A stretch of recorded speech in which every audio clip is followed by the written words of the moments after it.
Well, Ben Kuzma, the lottery ball's in the hopper somewhere in Toronto. A countdown is on now to 4 o'clock our time on Saturday. We'll start to get some answers with the NHL Draft Lottery and the future of not only the Vancouver Canucks, but all these teams that have a legitimate shot. And I guess any team that's in the lottery has a shot at the top pick.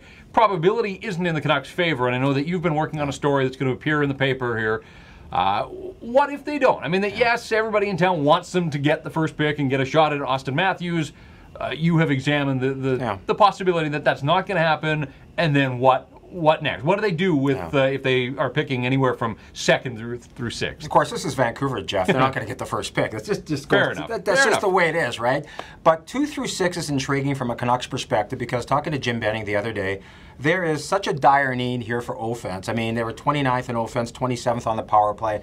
They need to find guys who can either score and be playmakers. You'd love to get Matthews. The trickle-down effect of getting Austin Matthews would be amazing. Failing that, 2 and 3, I mean, those big Finnish wingers who look like NFL linebackers are plug-and-play players. Talking to some scouts the other day, they said they can all play on your first line next year. Patrick Laine's had such a great playoff in the Finnish league, 10 goals.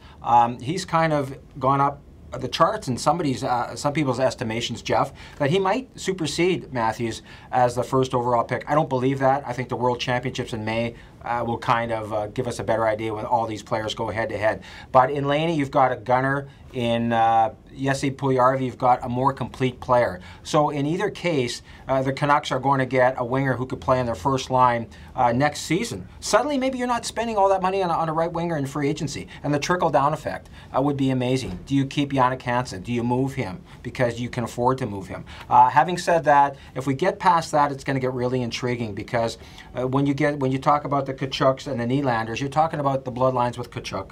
You're talking about the skill level of Nylander.